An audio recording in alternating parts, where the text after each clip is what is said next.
केंद्रीय समिति ने यह फैसला किया है कि सिर्फ किशनगंज पार्लियामेंटी हल्के से जिससे मैंने नॉमिनेशन किया है पार्टी वहीं लड़ेगी। सीमांचल के और दूसरी सीटों पर अररिया में, पूर्णिया में, कटिहार में पार्टी इलेक्शन नहीं लड़ेगी। बिहार में लोकसभा चुनाव को लेकर असदुद्दीन ओवैसी की पार्टी AIMIM ने बड़ा फैसला लिया है।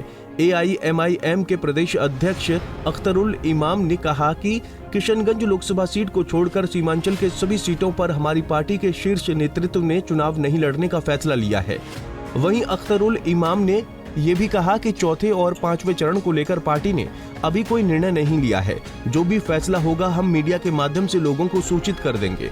साथ ही उन्होंने ये भी कहा कि हम सीमांचल इलाके में किसको समर्थन देंगे उसका भी खुलासा बहुत जल्द हमारे पार्टी के शीर्ष नेतृत्व के नेता करेंगे। बिहार के सभी कार्यकर्ता को और आमजनों को ये सूचना दी जा रही है कि AIMIM ने जो फैसला लिया था पिछले दिनों में कि सीमांचल के तमाम सीटों पर इलेक्शन लड़ेगी, लेकिन केंद्रीय समिति ने यह फैसला किया है कि सिर्फ किशनगंज पार्लियामेंटी हल्के से जिससे मैंने नॉमिनेशन किया है पार्टी वहीं लड़ेगी। सीमांचल के और दूसरी सीटों पर अररिया में, पूर्णिया में, कटिहार में पार्टी इलेक्शन नहीं लड़ेगी। कटिहार में हमारे प्रत्याशी जनाब आदिल साहब को बनाया गया था।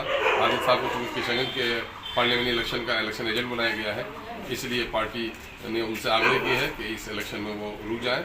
अब बाकी जो तीसरे चौथे पेज का है उसके बारे में जो फैसला एज इट इज अभी है, आगे निर्णय लिया जाएगा। और जहां तक सीमांचल के अदर सीट जिस पर हम पार्टी इलेक्शन नहीं लड़ रही है उसमें पार्टी किसको समर्थन करेगी, आगे उसका निर्णय। बता दें कि AIMIM ने अपने पहले बिहार की 40 लोकसभा सीटों में से 16 पर चुनाव लड़ने का ऐलान किया था।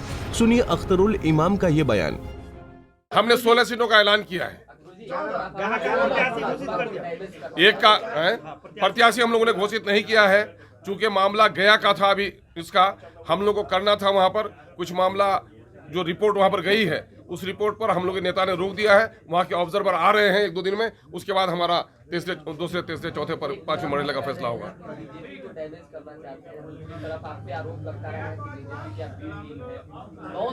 कौन बेशरम लोग मुझे बीजेपी का बी टीम कहते हैं? हिम्मत तो मुझसे मुकालमा कर ले, बहस कर ले। नीतीश कुमार जी पिछले दिनों में जब आए थे बहुत बीजेपी को छोड़ के, तो हर जगह वही प्रचार कर रहे थे।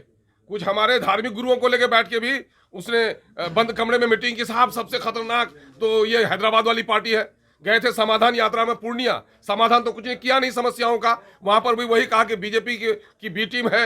ये कौन बेशरम लोग हैं? कौन नहीं है बीजेपी के गोद में बैठे हुए? ये सारे लोग बीजेपी के गोद में बैठे हुए हैं। अगर बीजेपी से कोई अलग है, चूंकि उनका कोई नुकसान नहीं है, उनके स्वार्थ का नुकसान हो सकता है, लेकिन मेरे मजहब का नुकसान है, मेरी नस्लों का नुकसान है, मेरे धर्म का नुकसान है, मेरे धर्मस्थली का नुकसान है। और जिस तवानाई के साथ बैरिस्टर असदुद्दीन ओवैसी साहब धर्मनिरपेक्षता के दामन को थामे हुए मुसलमानों के हक और हुकूक की बात करते हैं, दलितों के हक और हुकूक की बात करते हैं, कोई माइक का लाल कह सकता है कि बीजेपी हम बीजेपी को बर्दाश्त करेंगे?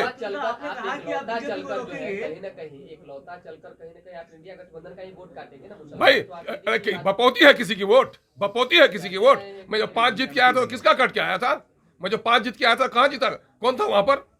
वोट पे लिखा हुआ है, नाम किसी का है? अरे हमारे वोट पर राज किया है लोगों ने। आप 2015 का आप देख लो, गठबंधन की सरकार की रिपोर्ट, 41% वोट हासिल किए थे महागठबंधन ने। 41% में 18% वोट मुसलमानों का था। 23% वालों को 25 मंत्रालय नहीं 34-38 मंत्रालय मिली। और जो 18% माइनॉरिटी के लोगों ने वोट दिया, 4 मंत्रालय झुंझुना उनको मिला। हक से महरूम कर रहे हैं। अभी तो कुछ भी नहीं कर रहे हैं आप, MP भी नहीं है ना? बता दें कि किशनगंज लोकसभा सीट से AIMIM प्रत्याशी अख्तरुल इमाम ने नामांकन पर्चा दाखिल किया है। इस मौके पर उन्होंने AIMIM Bihar youth president, AIMIM general secretary engineer Aftab, जनाब नूरुल इस्लाम, जनाब मुजफ्फर हुसैन और मजलिस के अन्य कार्यकर्ता मौजूद रहे। पंजाब केसरी टीवी के लिए कटिहार से अभिषेक कुमार सिंह की रिपोर्ट।